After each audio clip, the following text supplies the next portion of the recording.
Good evening, ladies and gentlemen, and welcome to Sirhan on X on this 29th of December 2025. Hope everyone had themselves a wonderful day, a wonderful week, and a happy holiday. Lots to get to tonight on a fully loaded show. Lots to talk about. Also, a major announcement by myself at the end of the show. I'll get to that toward the end.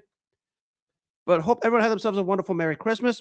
Hope everyone got a lot of presents. Hope everyone's on the nice list, not on the naughty list, and hope everyone had a wonderful holiday and a joyful weekend. Actually, it's a nice one here in Cincinnati. No snow. I absolutely loved it. Let's get right down to it here real quick. I'll just touch on some of the key games that took place yesterday as we advance into the playoffs. Give you a light preview of Week 18, a doubleheader in the Far East, and Deontay Wilder fans making fools of themselves again. I got to take them to the cleaners. And an NBA debate that I got in the middle of, so I'm going to answer. Let's get right down to it. Again, all on the playoff implications. It was, of course, yesterday, the big one in Buffalo where the Eagles escaped against the Bills. I don't know what happened to the Philadelphia offense in the second half. They decided to take a nap and just no-showed the second half as Buffalo found a way to hang around with their defense. Josh Allen tried to put on the Superman cape, but it was a case of too little, too late. But the Bills' defense put the clamps on the Eagles' offense, but it's more, I think, because Jalen Hurts decided to take a nap at halftime, and that's exactly why they were as bad as they were. But of course, Pup is the last play of the game. What Buffalo should have gone for two or should have gone for the tie in overtime. I don't have a problem with a play call. I have a problem pulling for it. Excuse me. Play call was a bit abysmal. I thought Allen was a bit rushing to that throw. If he waited another extra second, he would have been able to convert it. Everyone's all over the place with this, but as I said all along, if they would have converted the 2-point conversion, it would have made the Buffalo look like they did the right thing. Now that they missed a 2-point conversion, all opinions are all over the place. If Buffalo converted the 2-point conversion and won that game, everyone's saying Buffalo's praises. We all know that. That's what happens in those situations. I didn't mind going for it, but the play call was a bit iffy, but also didn't help that Josh Allen's throw was a bit too soon and a bit rushed. He waited an extra second, he would have had that receiver open in the back of the end zone. But Philadelphia escaped, and I don't know what's going to happen to them moving forward. They're more than likely locked into that 3 seed because there's no way I could see them overtaking Chicago or whoever gets the 1 seed, whether it be Seattle or San Francisco. Well, of course, they lost a tiebreaker to Chicago because Chicago beat the brakes off of them on Black Friday. So they're glued in on the 3 seed. Buffalo's going to probably head to Jacksonville for the playoffs as the 6th seed. They conceded the division to New England, but not a bad idea. Probably it could have made a better play call. Of course, because he missed it, the 2-point conversion was missed. That's why we had the opinions the way they did. Had they converted the 2-point conversion, I can assure you, everyone's going to call Josh Allen a genius because that's what would have happened. But because he missed it, now we have opinions all over the place. That's what happened yesterday in Buffalo. But it was a good defensive battle between both teams. Key pieces coming back for both sides. Moving forward, we'll see what that leads to in the playoffs. And speaking of the aforementioned Seattle Seahawks, cross-country trip, beat the brakes off the Carolina Panthers. What can you say? They couldn't stop Zach Charbonnet, who ran like a tank yesterday. And Jackson Smith-Njigba is still Jackson Smith-Njigba. And the defense just put the clamps on the Carolina offense, which only tallied 104 yards and had 2 turnovers, which led to 14 points for the Seahawks that ended it. If they clinch the number 1 seed, Mike Macdonald should be the coach of the year. I mean, no one could sort of see this coming. We talk about the Rams and the 49ers in that division. They wouldn't get the 1 seed in the NFC. There's a good chance of it when they go to San Francisco Saturday night. Mike McDaniel will get my vote for coach of the year. I mean, there's Liam Cohen in Jacksonville, obviously. There's a guy like, of course, Mike Vrabel in New England. You could throw a couple others in there. Maybe, of course, Ben Johnson in Chicago. But if Seattle goes to San Francisco, beats them, clinches the number 1 seed, reward the coach of the year to Mike Macdonald.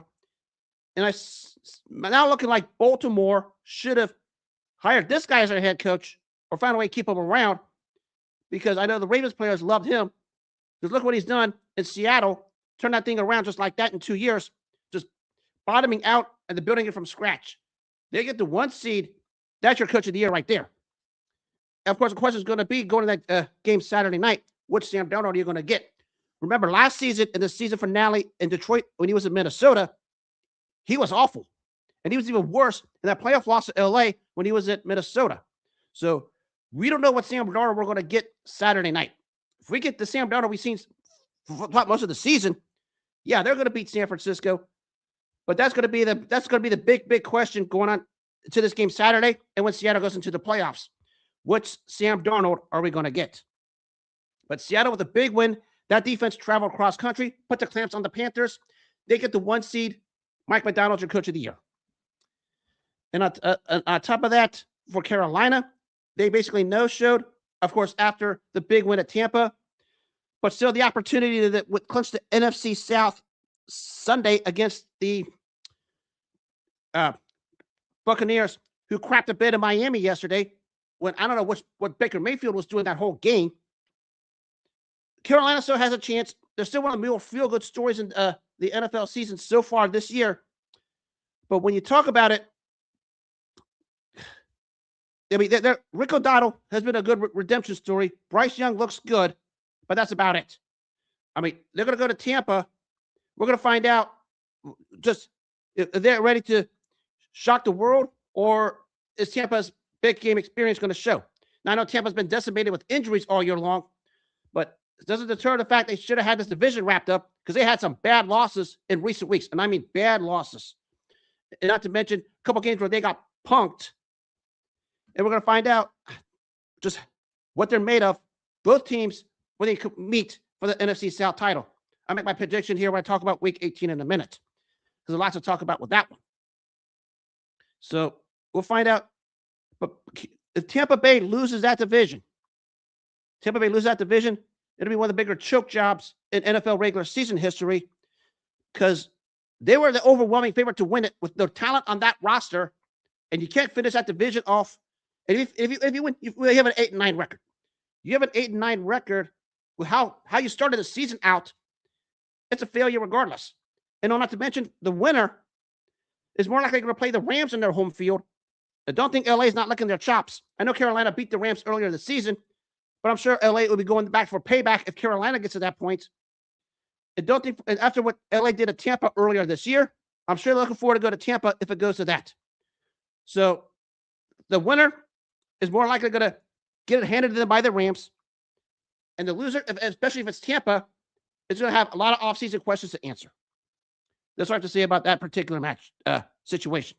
I'll get on the playoff bracket here in a minute. Jacksonville over New Orleans. Jacksonville's just finding ways to wait. Got to give them that. I mean, Liam Cohen is definitely a coach of the year candidate. What he's done to this team, just turn them around, made Trevor Lawrence a formidable quarterback. Who would have thought anyone would say that? Kudos to Liam Cohen, definitely a coach of the year candidate. The free fall for the Colts continue. Problem there is no quarterback. And once you corral Jonathan Taylor, you can beat him. That's what it comes down to. And, of course, we know what Indy did on draft night to fork out the 2 first-rounders for Sauce Gardner. I mean, I get it. I mean, they needed a permanent solution, a quarterback. Might as well hand it to them. But it didn't help the fact that you don't even have a quarterback on your roster, and you resorted to calling Phillip Rivers out of retirement, and that was it. And it's more than likely Rivers' last start, who had one of the more interesting NFL careers, and goes off into the sunset, and just a job well done for him. So that's how that turns out at the end of the day.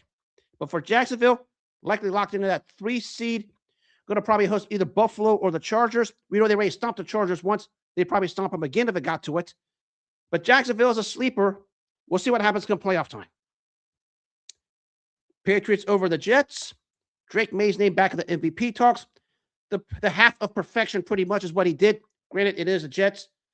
But they're contending for the 1 seed. Not complain about how far they can really go. That's why they play the games in the playoffs. We're about to find out. Now to a couple of the games Saturday. And there's a lot to touch on with this. Let's start out with the Texans over the Chargers. I said last week, if you're Justin Herbert, you better perform at the biggest stages. And if you don't, there's going to be a lot of questions that have to be answered because everybody remembers what happened when you played the same Texans team in the playoffs. And you did not look good Saturday against this same Houston defense. You weren't all that great. You couldn't do anything. Of course, it doesn't help. You have both your starting tackles, Joe Alton and Rashawn Slater, out for the year, and that offensive line just got crushed. But you're Justin Herbert. After what happened in last year's playoffs, you had a chance to right that wrong, and you didn't. And because that happened, we're having questions again. Remember, this guy threw 4 intentional interceptions in Houston in that 32-12 playoff loss in that wild card game. And maybe at the end of the day, this is who he is. And they're going to probably get to that 7th seed because apparently he's not playing the season finale in Denver, which I don't know what I would do that. But that was a bad loss at home for the Chargers. Basically a no-show. But for Houston, congratulations. You're going to get the 5 seed, and you're going to face the AFC North default winner, whoever that is, and you're getting out of the first round. Because I don't know if either of these teams can beat you. Maybe I'll give Baltimore a bit of a puncher's chance. Steelers, I don't know much about. But you're Houston. You're cooking at the right time. Yes, C.J. Stroud will fall off the map after those 2 long touchdowns, but still formidable enough. And that defense is going to do most of the heavy lifting. Godspeed to Kamari Lassiter, who had a bad injury in that game. But the Houston Texans, they say you don't want a team you don't want to see in the playoffs. That's the Houston Texans. Because all this offenses hasn't seen a defense, but they're about to see with these guys. I know they're missing key guys, Mario Edwards and possibly Kamari Lassiter, but that defense still gets to the quarterback, still gives quarterbacks heck.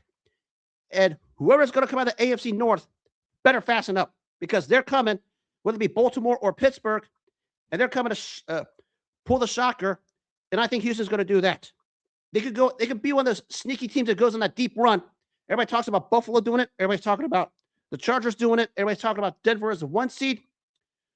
Don't sleep on the Houston Texans. They might be the team that sneaks through. It comes out of the AFC because they have something some of those teams don't have. That's a defense that gets it done. That's all that matters. Good luck trying to score on that. And of course, Saturday night was Baltimore over Green Bay. Question I have, as I say to my Ravens fans followers, where was this Derrick Henry all year long? Of course, part of it is John Harbaugh is just a moron. We know what happened at the end of the New England game. You play Derrick Henry like that, you can go places. I mean, it's possible. I mean, you think about 216 yards and 4 touchdowns. Guy just ages like fine wine, and he just destroyed a declining Green Bay defense whose bodies just fell apart like Legos as that game was going on. I don't know who's going to be in the Green Bay defense going into that playoff, likely in Chicago. But Baltimore, maybe this is what they needed. And we talk about what happened to Pittsburgh yesterday in Cleveland. Baltimore has all the momentum. I mean, they could go to Pittsburgh playing like this. They'll beat Pittsburgh. Now it's going to come down to whether or not that defense can step up. Because remember, a couple of weeks ago, a 40-some-odd-year-old Aaron Rodgers had his way with that defense. And that defense hasn't been all that great. The only thing they did was shut out Cincinnati. But, a defense of 11 statues could have shut out Cincinnati that day. But you're the Baltimore Ravens. You heard all the criticisms after the New England loss. You go in there and you stop Green Bay. Green Bay missing half their roster. I don't even know who played for Green Bay that day, outside of Malik Willis. But you have all the momentum right now, especially after what happened to Pittsburgh and Cleveland yesterday. And because of it, you have all the momentum. And I probably would peg you as a favorite to win the AFC North title Sunday night at that wild tilt in Pittsburgh, where we know how that Steelers-Ravens rivalry has always been in that division. And I think this one's going to relive the old days because it's going to be tense. AFC North title, winner goes in, loser goes home with a lot of question marks. Because I said a couple of weeks ago about all 4 AFC North teams, and it's going to be more so for the loser of Sunday night's game. Whoever loses this game is going to have one of the longer off seasons in quite a while. I know Pittsburgh had quite a few of them, but after beating Detroit and losing to Cleveland, you lose at home to Baltimore, there's going to be a lot of questions going to have to be answered. I know DK Metcalf is suspended, but as I said, I'll touch on that when I talk about the Steelers here in a second. If you couldn't beat the Browns without DK Metcalf, you don't deserve the playoffs. That's all I got to say. You might have just handed Baltimore the AFC North title yesterday in Cleveland. And Baltimore will just go in there and probably make it epidemic Sunday night in Pittsburgh. That game Sunday night is going to be an absolute craze fest because we know when these two teams collide, it's going back way back over 2 decades since the turn of the century. These two teams go at it. It's always an electric atmosphere, whether it be in Baltimore or like Sunday night in Pittsburgh. It's going to be a crazy atmosphere. Good luck with this one. May the best team win. I'll make my prediction here in a minute. That's a couple of other games on this before I proceed. Of course, tonight it's the Rams and the Falcons. I'll say this about tonight's game. The Rams win anyways. The Rams win anyways. They win the game, they get the 5 seed. And if they beat the Falcons, they get the Falcons' first-round draft pick. So anytime Atlanta Falcons lose, that pick goes to the Rams. So whatever the Rams do tonight, they're automatically winners. Even if they theoretically lose a game, they still get that Rams first-round pick, which is going to be higher than anything the Rams would have ever got when they go on their playoff run. So the Rams win regardless because the Rams have that draft pick. That's pretty much it. So, yeah, that's about that tonight. And one more I'll touch on before I proceed. Don't sleep on San Francisco because all of a sudden Brock Purdy is cooking. Basically, Brock Purdy threw 303 yards, having 5 total touchdowns, 3 rushing touchdowns. San Fran finds a way to beat Seattle and get that 1 seed Saturday. They might be the team that cut out of the NFC because the NFC's just gotten real hot, and San Fran is suddenly cooking out of nowhere, especially with the return of Brock Purdy. Because remember, about 2.5 months ago, everybody was saying they should move on from Brock Purdy and start Mac Jones. Look what happened the last couple of weeks. You still need Brock Purdy when it matters.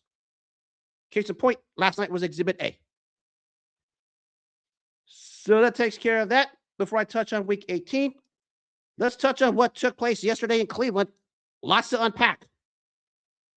Well, let's start with this. The Steelers just gave away the division more than likely.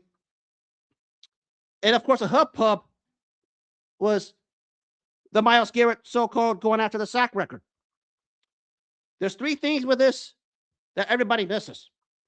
Let's start with problem number 1. Everybody say the Steelers cared about the sack record. Look at the game of about a month ago in Pittsburgh. Myles Garrett was a no-show there. So the 2 games against the Steelers, Myles Garrett was a no-show. It has nothing to do with a sack record. But about number 2, number 2, if Myles Garrett wanted all that money and you thought he was this elite sack guy, you think he was a reincarnation of Reggie White or Bruce Smith, how come he didn't have the sack record by about week 10? Because he's been sacking quarterbacks at a higher rate, and over the last few weeks, he's fallen off the map. 2 games against Pittsburgh, he was a no-show. And if he was the elite level defensive end, the morons in Northeastern Ohio say he is. And there are a lot of morons in Northeastern Ohio, just as bad as here in Cincinnati. If those morons in Northeastern Ohio think this guy is the greatest thing to come on an NFL field on the defensive side of the ball when you talk about him going after the sack record, explain why the 2 games against Pittsburgh, he was a no-show. And if he was great enough to get that sack record, how come he didn't have the sack record by now? Because he was sacking quarterbacks at an insane rate early on and just fell off the map. And if he couldn't get the sack record by now, what does it say about him at the end of the day? He should have had that sack record before Sunday's game against Pittsburgh. As he's probably say about 2 weeks before that, because that's how he was sacking quarterbacks. But if you don't get the sack record in Cincinnati Sunday, and you're going against a pathetic and cowardly fan base and a pathetically cowardly left tackle in Orlando Brown Jr., and if Myles Garrett does not get that sack record against a cowardly fan base in Cincinnati, it's going to be even a bigger embarrassment because he should have had that sack record long before this. And I mean long before this. If he was that great, he should have had that sack record long before this. That's what everybody in Northeastern Ohio missed. And let's get the sack record. Should have had it by at least week 11 or 12 at what he was going. Not to mention the one other time he played against Pittsburgh goose-egged him, didn't even let him get to the quarterback, and still stomped the Cleveland Browns in that game. Reason why they lost that game yesterday was because Arthur Smith doesn't know how to call an offensive play call to save his life, because that offense was just beyond abysmal. They can't even move the ball, and they tried to go for it on a fourth down every chance they got, which was an embarrassment. And no, not to mention, the defense played as well as you could, set the offense up perfectly, but offense failed to capitalize. That's what happened. Has nothing to do with a freaking sack record, because if that sack record was important, Myles Garrett should have had it about 5-6 weeks ago, because he was sacking quarterbacks at that rate. The fact he hasn't got it at this point is an underachievement, which leads me to the third thing I'm going to say. He said at the press conference, and everyone said it also, that the Steelers were focused on the sack record. Well, let's start with this. This is the same guy who demanded a trade, wanted to play for a winner, and after that, took the bag that Cleveland got him. And because of all of that, now he's obsessed over a sack record. So in hindsight, after going through with a trade, doubling and tripling down on his demand, then bending the knee to Andrew Berry, he essentially bended the knee to Andrew Berry and took it back so he can get a sack record. You want nearly $40 million a year just so you can get a sack record. As I said before, if you wanted a sack record that bad, if you're Myles Garrett, why didn't you have that sack record wrapped up before yesterday's game against Pittsburgh? There's the problem. If he was that great of a defensive edge rusher, as everyone, especially the coward Marcus Mosher says, if he was that great of a pass rusher, as everybody says, why wasn't the sack record wrapped up before yesterday's game against Pittsburgh? That requires a deep, hardcore explanation for any Myles Garrett butt kissers across the NFL landscape, especially the ones in northeastern Ohio. And now you're going to Cincinnati to face the most cowardly and pathetic fan base, and obviously the worst left tackle in modern history in Orlando Brown Jr. And you're going against that cowardly fan base in Orlando Brown Jr., and if you don't get the sack record after Sunday, it's an embarrassment. And it's an underachievement when you consider you won $40 million a year to chase a sack record you should have had locked up 4 to 5 weeks before now. And the fact you didn't says volumes about who Myles Garrett is at the end of the day. I don't want to hear about the Steelers knowing about the sack record, because when Myles Garrett's on the field, he commands attention. Yes, everybody is right. I agree with that. When you're the kind of an edge rusher like he is, he's going to command attention. But if you can't find any other way to get to a quarterback like some of the other edge rushers we see today or in decades past, and you bent the knee to Andrew Berry for $40 million a year so you can get a sack record, and you don't get it, especially going in Cincinnati Sunday, it's an underachievement, and it's an embarrassment, and it's something that you're going to have to find a way to live through, because this was your record. It was set up to be your record, and the fact you haven't had it wrapped up way before this says tons about who Myles Garrett is at the end of the day. That's what everybody misses, especially in northeastern Ohio. Get it through your heads. This should have been wrapped up long before yesterday, and I mean long before yesterday. The fact that it wasn't says tons about who Myles Garrett is at the end of the day. And if you can't get it against a cowardly fan base in Cincinnati Sunday, it's even a bigger embarrassment. Good luck Sunday, because you're up against it if you want that sack record as bad as you say you do. In fact, you came out here and talked about it on a press conference, says tons about who Myles Garrett has become ever since he backed off that trade demand, bent the knee to Andrew Berry to get the bag, and basically performed through the roof. He performed through the roof, but still can't get the sack record. It says tons about who Myles Garrett is at the end of the day. End of story, case closed. I say this all the time. We talk about winning the bag like he did and some of the other players. You want it, go get it. No one's saying you don't deserve to be paid. But if you're going to go get it, you better go out there and back it up. Because if you get the bag and you don't back it up, you're an embarrassment. We have 3 of them here in Cincinnati, and I can point to others across the league. But Myles Garrett, what he did this entire offseason, from demanding the trade to bending the knee to get the bag, and now complaining about the sack record that he should have had wrapped up 5 or 6 weeks before yesterday, says tons about who Myles Garrett is, and his true colors has come out little by little by little. And the fact everyone's obsessed with this guy getting a sack record, I ask one question. Why wasn't the sack record wrapped up 6 weeks ago? If you can give me a valid answer. Because it should have been wrapped up at least 5 to 6 weeks ago, the way he was sacking quarterbacks left and right. That's something somebody has to seriously answer if they have the integrity to. Case closed. I mean, if they don't get it Sunday, against a cowardly fan base in Cincinnati, the season's an embarrassment for him because of his obsession over a sack record. That is all. Now we're going to touch on some of the key games in Week 18 because no show for the rest of the week. I'll explain why in a minute.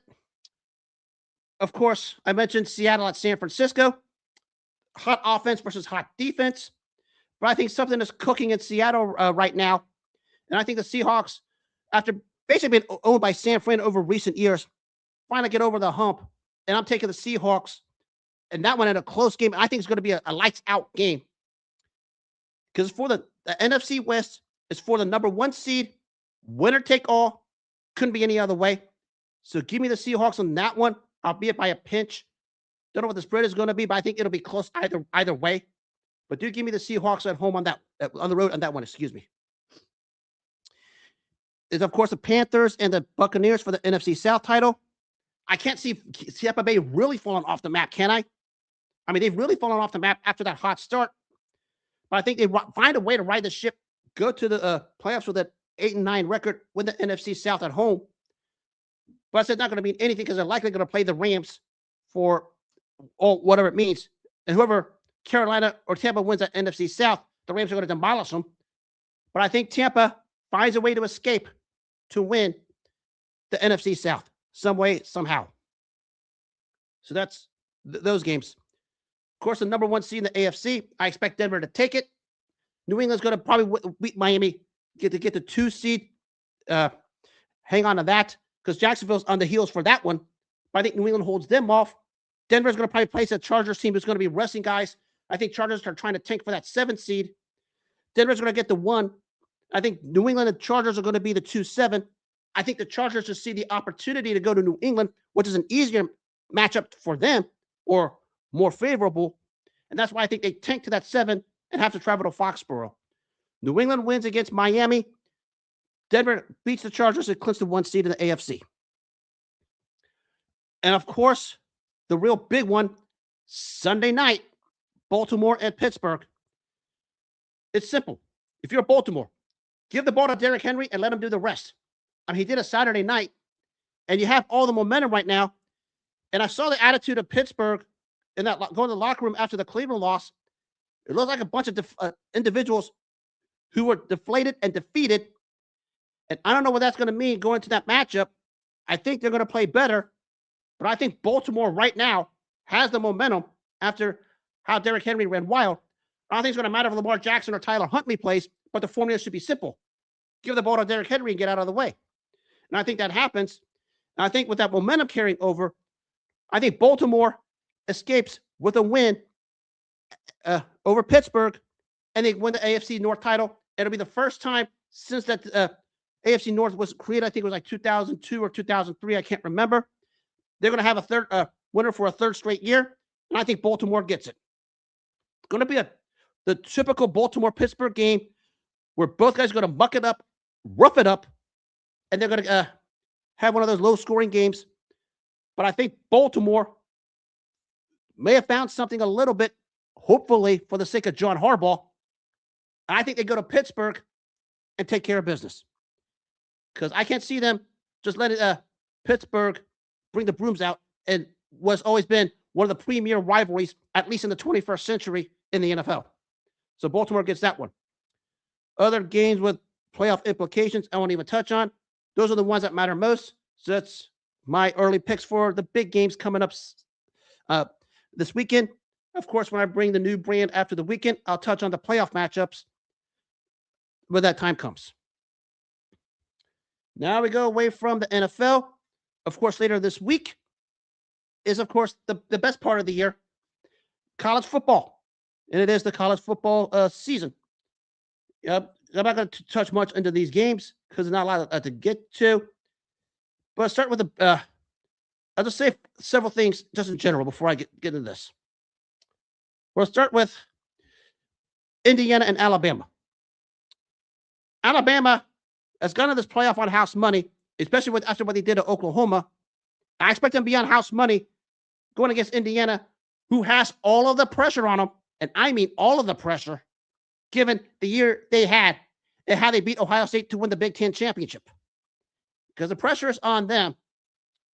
And Alabama, everyone wanted to rip them for being in the the college football playoff format. They shut mouths when they just put the clamps on Oklahoma. But they're going against a different dynamic in Indiana. And Fernando Mendoza, the rightful Heisman winner. It's going to be an interesting matchup, but I still don't trust Ty Simpson for Alabama as far as I can throw him. I mean, he had a good game, but luckily because the defense of Alabama and the special teams of Oklahoma set him up well, and he took advantage of it. You have to give him that. But they're going to face Indiana in the Rose Bowl, where the Indiana teams probably have pressure on them. And I think it's going to be a much better game than people think. I don't think it's going to be a wipeout because we get to see how good Indiana is going to be as the hunted. Because what happened last year against Notre Dame, they had to hand it to him. But they're going to be the hunted against an Alabama team who's going to be going in there with house money. I'm going to give you Indiana on the win, but I think it's going to be much more competitive than everyone is saying, because the jury is out on Indiana for one reason. We haven't seen them play as the hunted because they were the hunters against Ohio State for the Big Ten championship, and they acquitted themselves well. Pressure is going to mount. Expectations are going to mount for Indiana. And I think they're going to find a way to win it. But let's not act like Alabama is going to roll over and play dead. I think they're going to play inspired ball, do what they can to hang around. But Indiana is going to be the one winning in the end. That's the first one. Let's talk about the second one here is, of course, Texas Tech and Oregon. If you're Oregon, how in the world did you let JMU hang 34 on you? That's all I needed to know. Because you're going to Texas Tech, one of the premier schools, top 10 amongst the top of both offense and defense. And if you're going to let JMU hang 34 on you, don't ask me what Texas Tech is going to do. Because I can't see Oregon beating Texas Tech. And Texas Tech has come out of nowhere, one of the great stories in the college football season. A terrific one. We consider all the big wins they had. But Oregon, you let JMU hang 34 on you, I can't take you seriously. I don't care who you are. Then we have all the green-faced morons in the Northwest, or all the grass-looking green, looking like Seahawk fan rejects, just acting like they're going to take care of business against Texas Tech. You barely was able to beat JMU. I mean, it was a 17-point difference, but a 17-point difference in college football when you have that many points isn't as big of a separation as you would think. Give me Texas Tech on that one. They're going to find a way to slow down the Oregon. Oregon's going to put their points, but Texas Tech is going to match them. Give me Tech on that one. Ole Miss and Georgia. Right now, I mean, Georgia, I would say this. Ole Miss is another good story. But I said this with Georgia over the last few years under Kirby Smart. I'd say this respectfully. The last couple of years, it seemed like there's something missing. But when they beat Alabama to finally get over that hump to win the SEC championship against Alabama, which has always been the Achilles heel of Kirby Smart, maybe that gets them over the hump. When you talk about that defense and that offense against an Ole Miss team who's put together a nice team. And they put a whale of a team, especially what they did at Tulane, with just beat them from pillar to post. This one, I'm taking Georgia on a coin flip, only because of the been there, done that with some of the members of the coaching staff and some of the players who have been in big games, especially in the SEC. I know these two have met before, but I think this time Georgia's going to take it. And I think Georgia is going to head for a wild clash with the winner we're about to talk about next. And that is Miami and Ohio State. Miami looked embarrassingly bad, but they lucked out because Texas A&M was worse.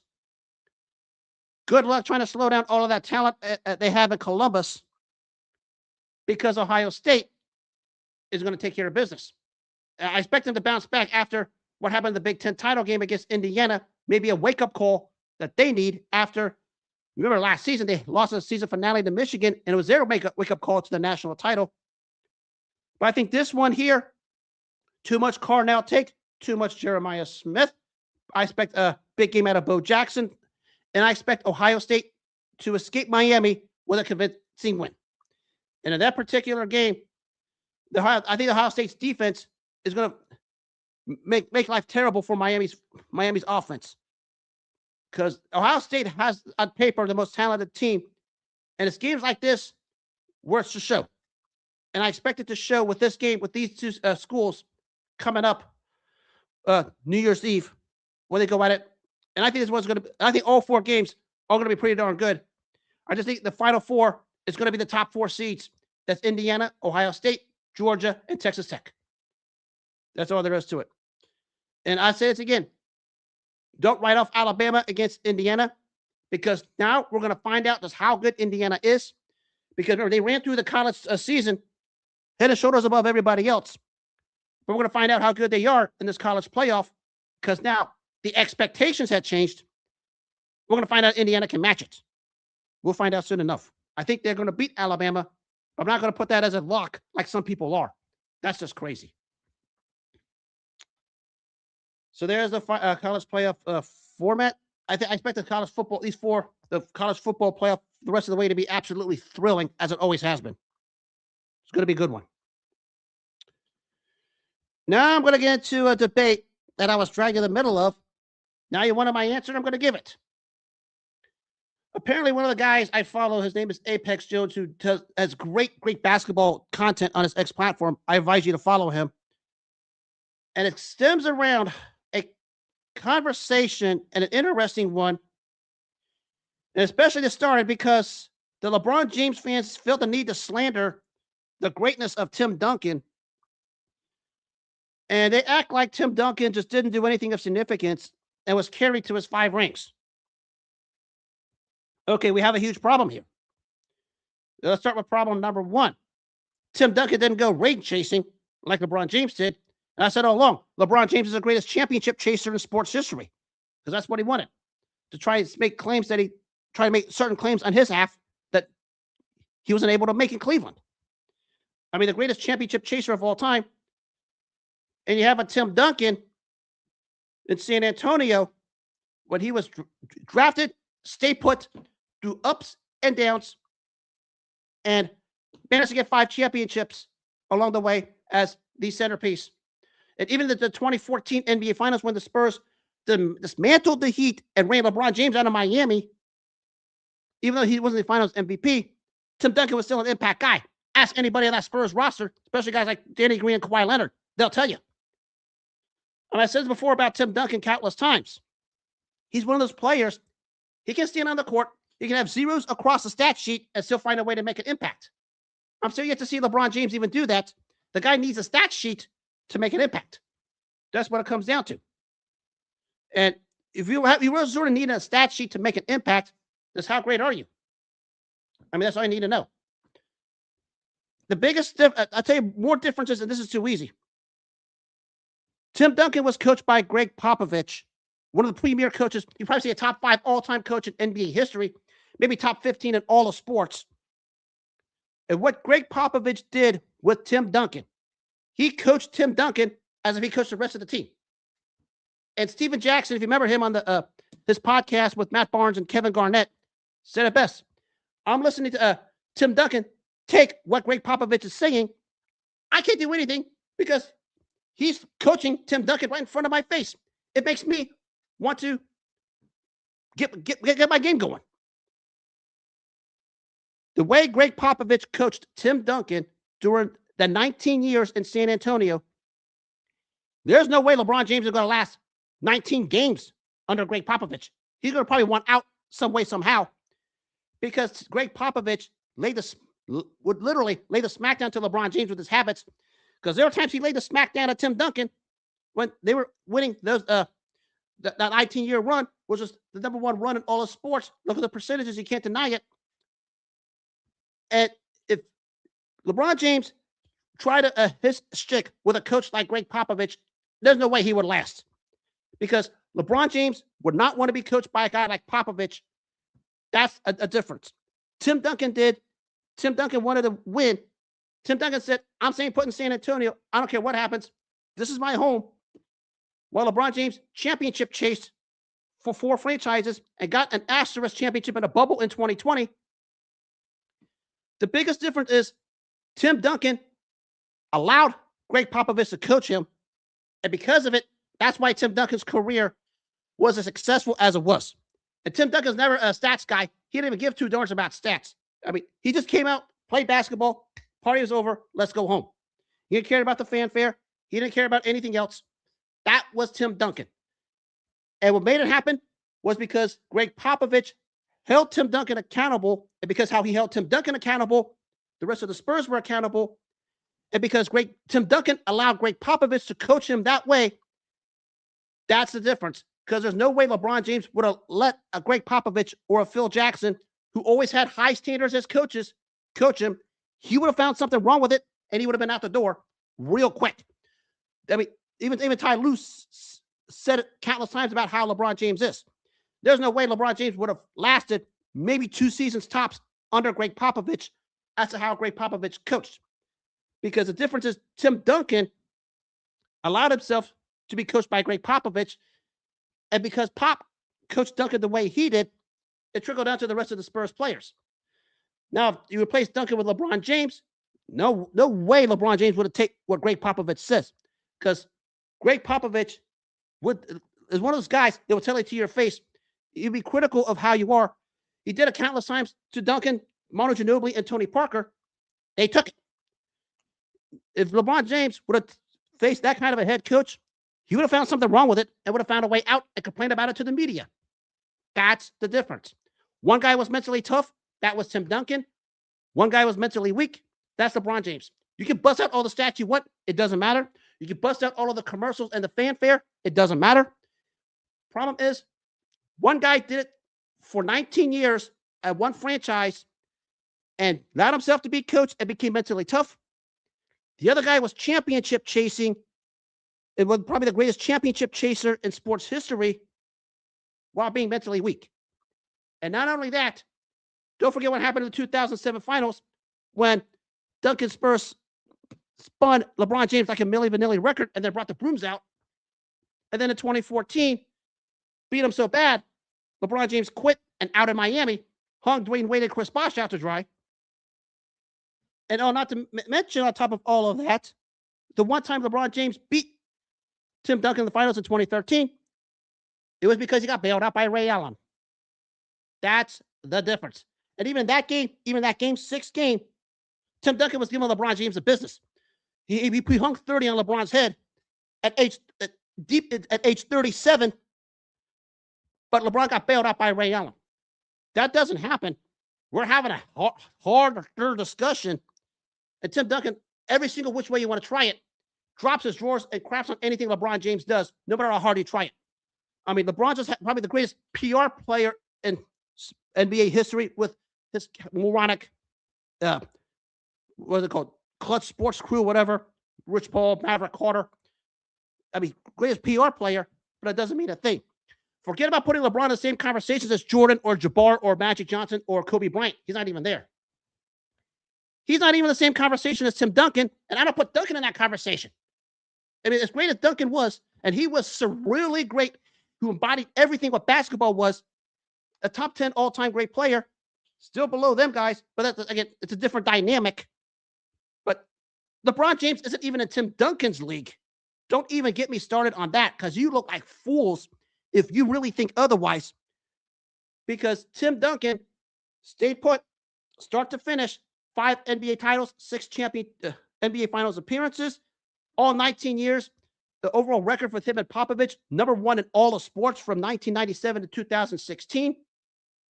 That's all you need to know about the Tim Duncan legacy.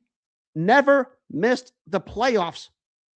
That's a key word. Never missed the playoffs. LeBron James missed the playoffs 4 times. End of conversation. I could go on more and more if I want to. I might divide a show of that some point next week if you guys want to continue this LeBron Duncan debate, because I'll greatly take throw somebody in here and burn them if you guys want me to. Because LeBron James, he ain't even near Tim Duncan. Forget about Kobe, Michael, or anybody else. He's not even near Tim Duncan. I don't care about the stat sheet says, because the stat sheet is just for 3-year-olds who sit on a mobile device in their mama's basement with their hand in their pants every time they see LeBron James play. That's what they are about. Case closed. Yeah, if you want to drive me more into those LeBron Duncan debates, I can devote time for you. I have plenty of time to do that, and I have receipts. Just bring it on. I'm not a hard guy to find. I'm appalled at how many people still try to do they can to diminish Tim Duncan's legacy.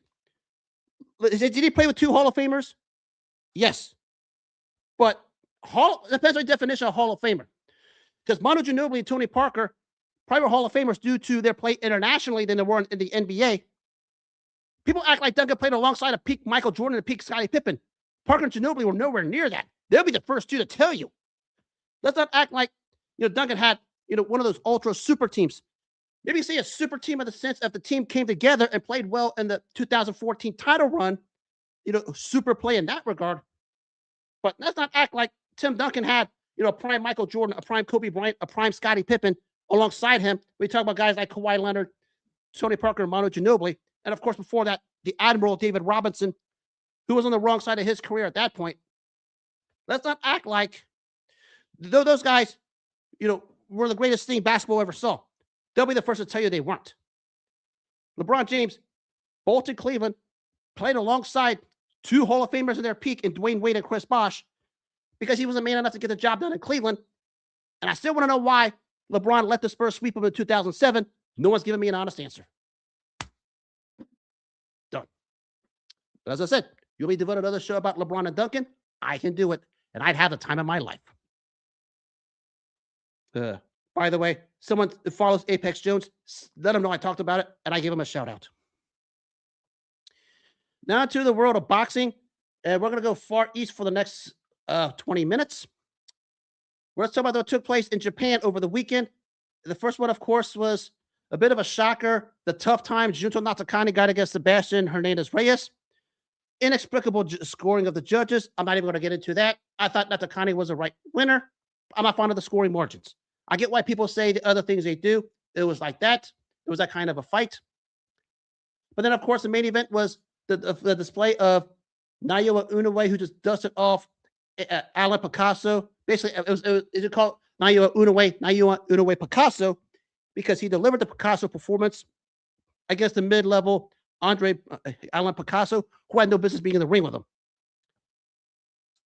I don't know what it's going to lead to.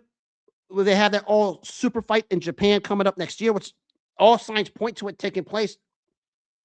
Everyone's going to make their assumptions after how Nakatani looked. But let's remember, Naoya Inoue is at a point where Naoya Inoue is just finding ways to win. But I question how good he could be moving forward. I say that for one reason. He's been at the top for so long. And he takes care of his body probably better than any fighter in the world right now, especially in Japan. You expect at some point for it to calm down. I don't expect it to happen anytime soon. But back to what's likely going to take place in 2026. This doubleheader is not going to be the foregone conclusions of who's going to win a potential super fight because a lot of things change. I expect Nakatani to be much better in a fight against Inoue when that happens than he was here. Because Sebastian Hernandez-Reyes was just a tough fighter. It gave him everything he could handle. I expect him to be better prepared. Now, does that mean he's going to beat Naoya Inoue in a fight coming up next year in 2026? I'm not going to go that far yet. I won't make my prediction until the comes closer to fight time when it's made. And I expect that fight to be made some point in 2026. And I expect it to sell out the Tokyo Dome like none other. But let's not act like this doubleheader is going to be the point of who's going to win that particular fight. Now, I expect Inoue to be a sizable favorite because you talk about the second best fighter, pound for pound, behind Alexander Usyk. And Inoue, probably the top 6, not far behind him. But Nakatani's been a champion for a long time for a reason. And to simply write him off in a potential fight against Inoue after what happened Saturday in Japan, it's just not a smart thing. Doesn't mean he's going to win, but let's not act like what happened Saturday in this doubleheader was going to be a foregone conclusion. I expect it to be fireworks over there in Japan when those two go at it. And Naoya Inoue just knows every trick in the book. And Nakatani, he's starting to pick up those tricks. And I think it's going to be a much, much better fight that everyone is already assuming. Everybody thinks that Inoue is just going to go back there and just dust off Nakatani, which is a wrong thing to do. But let's not act like Nakatani is going to roll over and play dead. I wouldn't be surprised if he rises up and delivers a performance as the best he possibly could, be better against Inoue than he was Saturday morning in Japan. Actually, Saturday night in Japan was just Saturday night in the States. So everyone needs to pause for a minute. Let's get the fight made first before we draw any conclusions, because nothing was conclusive Saturday in regards to a potential super fight. Just one still brilliant, and the other one starting to scratch the surface. Probably the best thing that happened to Nakatani was he had that kind of a fight to help him prepare for it in a way if that super fight is made, which I expect it to be in 2026. And I expect Japan to just bounce up and down like crazy, pack the Tokyo Dome like none other when that fight happens. Probably the biggest fight you could possibly make all over the world in 26. I expect it to be made maybe more like summer or maybe back into the fall, maybe. But I'm not going to anoint anything until the fight's officially made. And everybody should too. Now to a historical night that, speaking of the Far East, that took place 34 years ago tonight. And it was the end of one of the premier fighters of the Far East and one of the terrific runs. And you talk about the run Naoya Inoue had. There was a guy named Khaosai Galaxy who ended his career in Bangkok against Armando Castro 34 years ago. We talk about Khaosai Galaxy, one of the longtime reigning champions in this junior bantamweight or super flyweight division. 7 years, 19 successful title defenses. Had a loss earlier in his career, but more than made up for it by just wiping out everybody he fought. And yes, a lot of fights were in Thailand. Did travel across a few times, but can't deny the fact we have 7 successful years and 19 successful title defenses of a championship like Khaosai Galaxy had in Thailand from 1984 to 1991. You did something right with your career. He's going against the durable Armando Castro. Had an intriguing hit and miss career early. Managed to get a title shot here under odd circumstances. I'm not even going to touch on. But the story of this one was when given the title shot, Castro made the most of it. But the championship pedigree of Khaosai Galaxy and why he reigned supreme as long as he did in the super flyweight division showed as the fight went on. But you saw the signs of Khaosai Galaxy at the end because he got beat up quite good. And Castro, I said no pushover. He hung with a lot of tough guys. I'll touch on him in a second. But we talk about Khaosai Galaxy. And we talk about longtime reigning champions. And in that weight class, you can probably say the greatest. And he showed it why here. In probably the last fight of his career where he got, more than he bargained for from a tough fighter named Armando Castro, who gave up anything and everything he can handle. But Galaxy just matched punch for punch with him. Of course, floored Castro somewhere in the middle there. I can't remember what round. But it's a case of whatever he tried to do to Galaxy, he always had an answer. And he was one of those weird cases of a fighter who got greater and better as champion because he became more well-rounded in skill. And this fight against Castro, he showed it, and he had to show it because Armando Castro was giving Galaxy everything he can handle. But this is why Galaxy may have the distinction of the greatest super flyweight in boxing history. It's not just the reign, but how he fought. Okay, he came out as a fighter, nicknamed for the longest time the Tyson, because he was like Mike Tyson. The body shot uppercut, push you on the floor. And he had that, it's called the left hook of intestinal fortitude, where he hit you in the intestines, you were going to the bathroom and peeing blood. That's what the body punching of Khaosai Galaxy did early. And of course, that lethal straight left hand that scored knockouts all over the place. But as he got older and he became a world champion, he worked on his craft, found a way to be better, and became a more well-rounded fighter.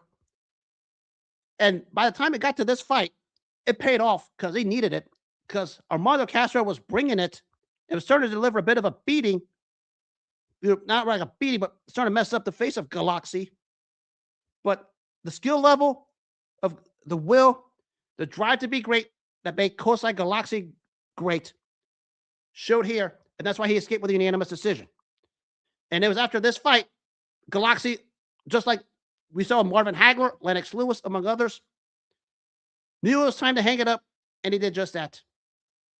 One of the great fighters from the Far East, at least the greatest to come out of Thailand, and his legacy is so high in Thailand, every time they see him, he gets free passes to anywhere he wants to go. I mean, even free passes to boxing events, they give him free passes to any kind of sporting events, any kinds of political events, any kinds of entertainment events. They see Khaosai Galaxy, he gets it, and he earned it. I mean, his place in boxing history and in Thailand history, high at the highest levels. And you talk about 7 years and 19 successful title defenses, you did something right. Yes, for a partial championship, but, odd things I could get into, but I'm not going to use this platform for it tonight, because this was about how great Khaosai Galaxy was. And for him to rule the roost at the super flyweight division, no matter how hard you tried, you had no answers for him. And he was a case of a fighter who got better as he got older, and after he became champion, didn't rest on his laurels. He was a case of a fighter after he became champion, was willing to go the extra mile to defend his championship and maintain that championship. And that's what made him great, the greatest super flyweight of all time. When you talk about some of the great fighters that come out of that Far East part, you talk about the Philippines, Thailand, of course, Japan. I mentioned Inoue and Nakatani. He's as great as anyone. We talk about Galaxy. And of course, you had a guy like Manny Pacquiao of the Philippines, obviously. And maybe a guy like Jerry Penalosa, Nonito Donaire, and the guys that I mentioned of Japan, among others. But in that Far East part of the globe, Khaosai Galaxy was as great as anyone. And was a case of a fighter who got better because he didn't sit on his laurels, knowing fighters were coming to his town to take his championship. He had to find a way to be better, and did it. And it paid off 34 years ago in the last fight of his illustrious great career, decisioning Armando Castro to retain that championship and calling it a career. A phenomenal, phenomenal fighter. Now, I mentioned about Castro. I mean, didn't win all the big fights, but held his own against a lot of guys. I mean, he fought, you go a little further on, guys like Jose Montiel, he fought him twice, fought Cesar Soto, Nassim Hamed, and Eric Morales. Just a tough fighter, but didn't manage to get over the top. But maybe his finest hour in that sense was giving Khaosai Galaxy all he can handle. But as I said, Khaosai Galaxy, one of the premier little big man champions in boxing history, showed it here. Got better as he was champion, and he was successfully defending his championship. That's why we had what we had with him 34 years ago. A phenomenal story, a must read. If you guys want to spend a few minutes, because Khaosai Galaxy was one of a kind. And for those of you who are listening, it's pronounced Galaxy due to the Thailand dialect, not Galaxy as Americans like to say. I understand it, but it's really Khaosai Galaxy. But it doesn't know how you pronounce it. He's the greatest super flyweight in boxing history, and it's not even up for debate. Case closed. And I conclude with another wild scene, and this took place a little more 5 years ago in Los Angeles, that still has everybody up in arms about it. It seemed like a broken record. I have to bring this out, but Deontay Wilder fans don't get it. It was the night he floored Tydon Fury, but Fury rose a count, and it has Deontay Wilder fans broken like Legos, and it was a thing of beauty. We'll start with the obvious thing. That first fight was no draw. Anybody with a brain knows Tyson Fury won that fight fair and square. Even Tyson Fury knew it. He shook his head after the fight. And you know why he shook his head after the fight? Because everybody he knows he was victimized by boxing politics. Let's get that out of the way. Now let's get to this long couch bang here real quick, because the Deontay Wilder fanboys are so illiterate. A 3-year-old thinks better than any Deontay Wilder fanboy. Tyson Fury beat the count fair and square. It's the referee's discretion at the end. It's not when the time starts. It's the same referee's discretion. Same conversation we had 35 and a half years ago about Mike Tyson's knockdown of James Buster Douglas. Same thing. Buster Douglas beat the count fair and square. Mike Tyson fans can yap about that one, just like how Deontay Wilder fans can yap about that one with Tyson Fury. Doesn't matter.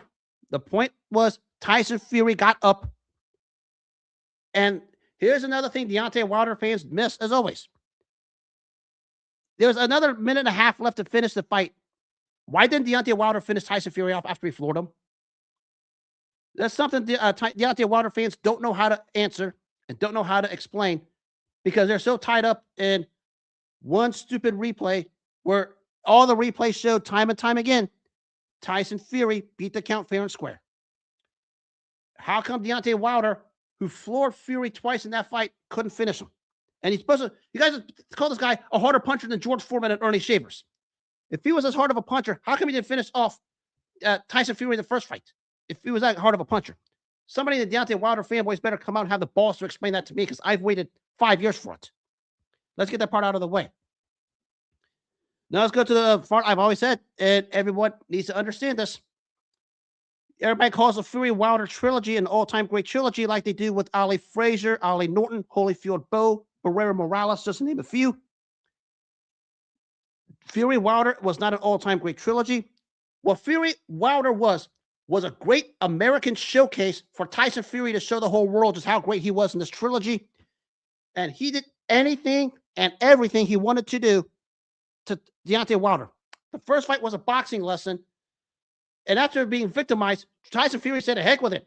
I'm going to go out fight Deontay Wilder in the second fight and just beat him at his game. And he did just that. He punked Wilder from start to finish, to where Mark Breland threw in the towel on Deontay Wilder, and Deontay Wilder bickered about it. So there's that angle of it. Of course, the third fight, remember, the only reason why a third fight took place was an arbitrator ruled that they had a fight because Deontay Wilder had a $10 million guarantee. Tyson Fury said, okay, I'll beat him again. And the third fight, the first 5 rounds were great, I'll give you that. But from the midway through the 5th round to the end, it was the same thing. Tyson Fury did anything and everything he wanted to. And it exposed this thing we always said about Deontay Wilder for the longest time. And here's something Deontay Wilder fanboys cannot accept. It's the same thing we said about Mike Tyson. Same thing I said a while back about Julian Jackson. If you're a puncher and you can take his punch, you can avoid his punch, and you can come back at him hard, you're going to beat him. That's what Tyson Fury did in the 3 fights. Really, Fury was 3-0 versus Wilder.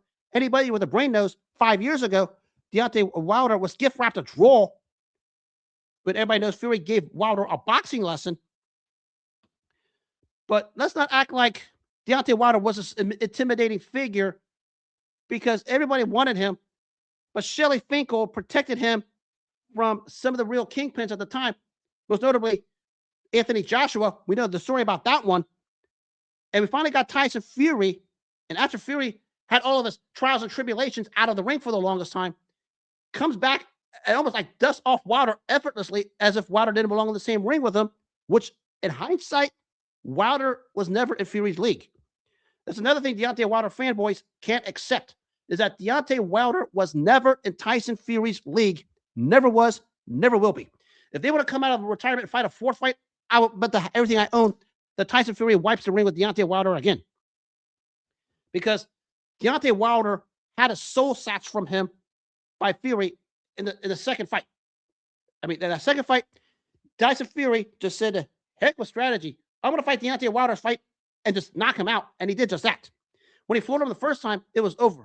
And of course, there's an image of the second fight where Fury was beating him so bad, Deontay Wilder had a stunned look on his face. It was across social media platforms where you look at it and he's like, oh, yeah, because that's the first time in Deontay Wilder's sorry career he fought a guy who was going to stand up to him and was not going to be intimidated or back down from him. And that's what Tyson Fury did in that trilogy. And spare me your stupidity on that long count, because it wasn't. Actually, right now, Jack Dempsey is turning in his grave after what happened with him and Gene Tunney once upon a time. That's a long count. Jack Dempsey is turning in his grave when you guys say Deontay Wilder was robbed against Tyson Fury. Newsflash, he wasn't. It was a referee's discretion. He got up. It was a count of 10. Party was over. He beat the count. And I say this again.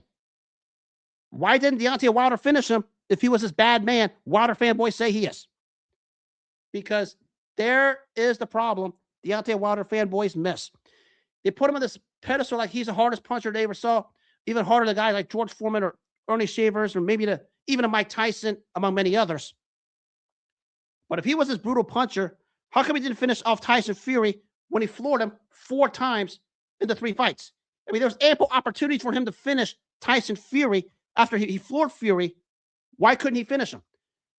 Maybe at the end of the day, Deontay Wilder was not this bad man his fanboys claim he was, because Tyson Fury exposed it and then some.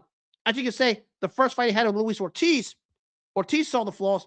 Ortiz is probably 100 years old going into that fight. It probably wound up being 200 years old at the end of the fight because he was stale and stiff. And in the rematch, Ortiz was also giving him the business, just made a mistake, and Wilder caught him. If Deontay Wilder was as bad man as Tyson Fury fans claim he is, excuse me, back up. If Deontay Wilder was as bad man as his fans claim he is, being Deontay Wilder fans, and he floored Tyson Fury 4 times in that trilogy, and a couple of times you can probably say he hurt him because it's the heavyweight division, I get it.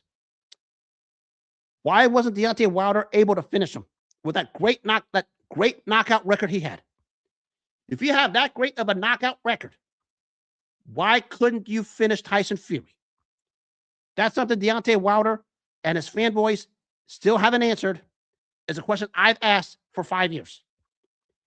And I don't think we're going to get that answer because Deontay Wilder fanboys are so fixated on a low count that really wasn't.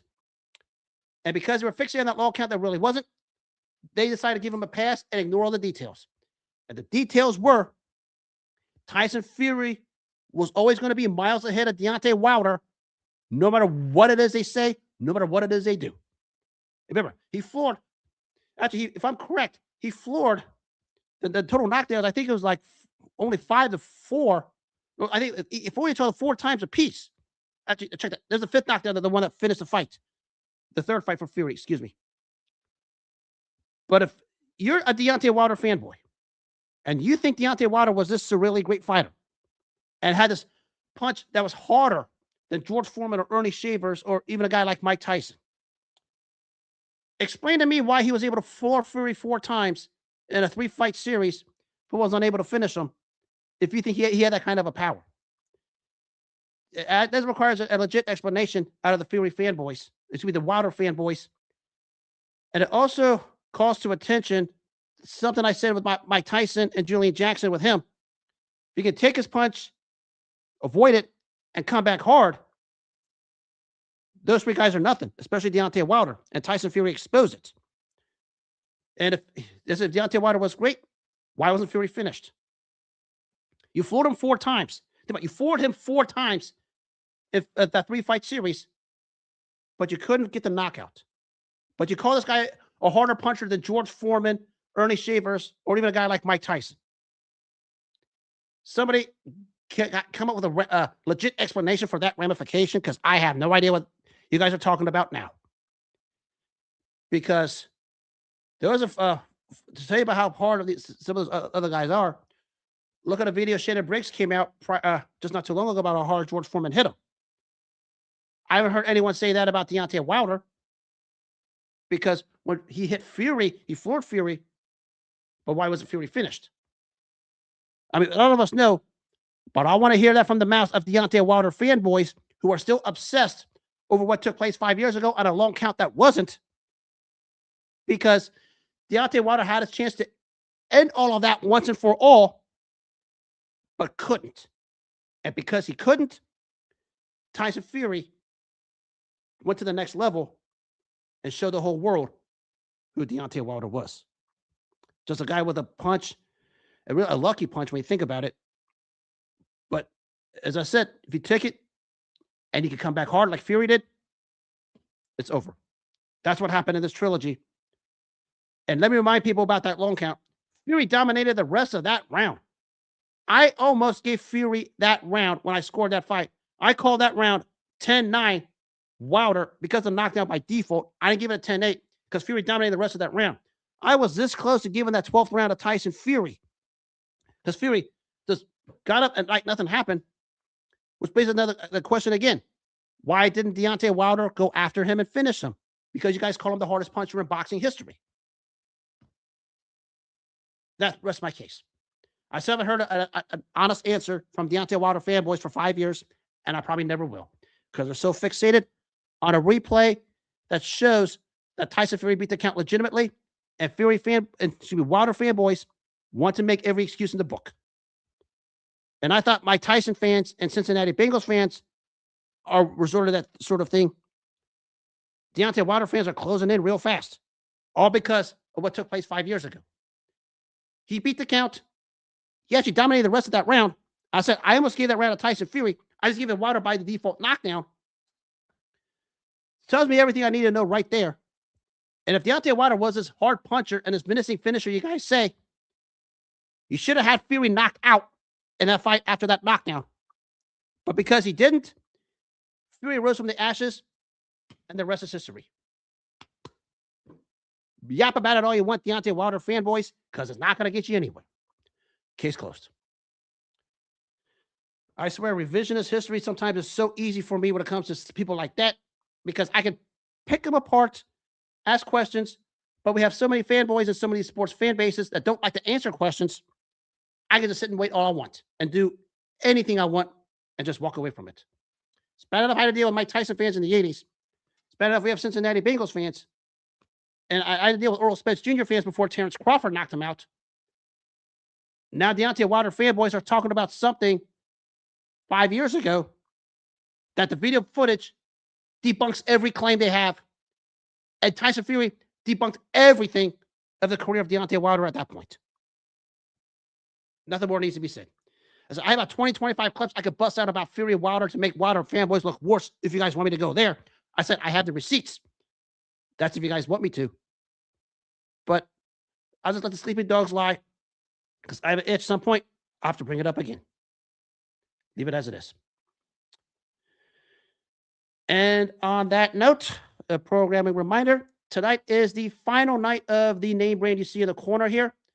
A week from tonight, the new brand begins on a new name, new atmosphere, new intros, a bunch of new stuff. The brand is going to expand. I'll be part of a team that's now going to allow me to take the gloves off, and I will take them off more than ever. You haven't seen anything yet. It'll be all sports, all eras, all the time, because everybody knows from past to the present is my specialty. I originally intended to be on the X platform, but little did I know I would have people listening to me on other platforms. You know, shout out to you. I don't brag about it.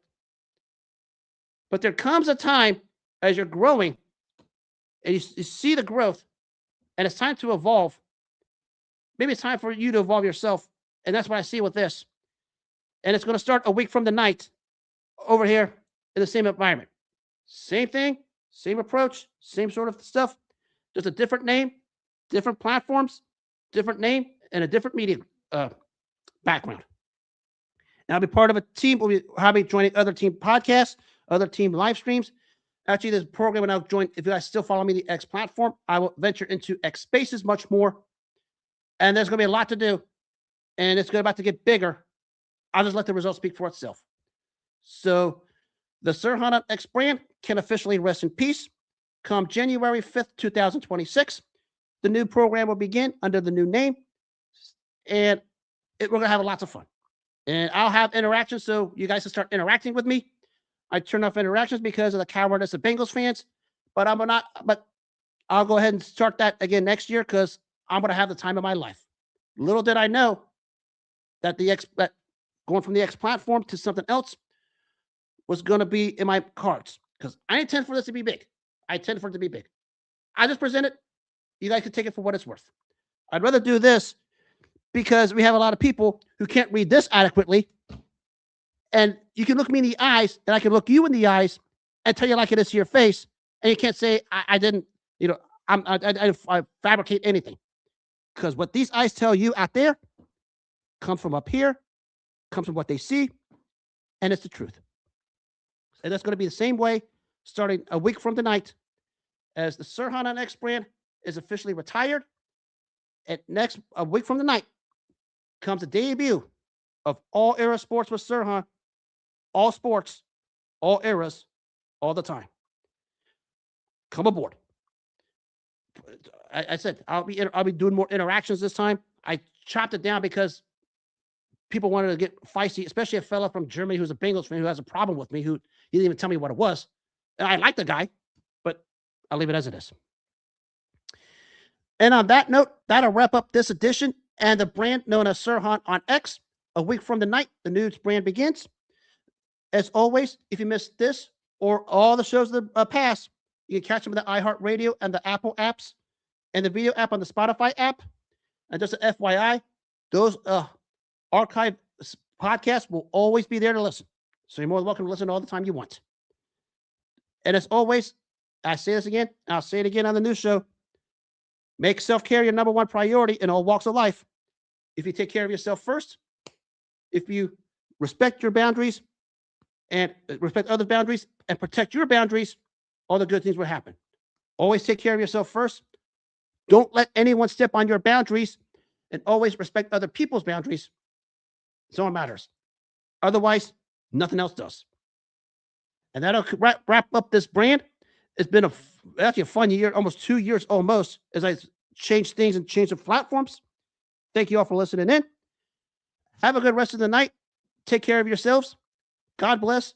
Enjoy the evening. And I will see you a week from tonight with a new show.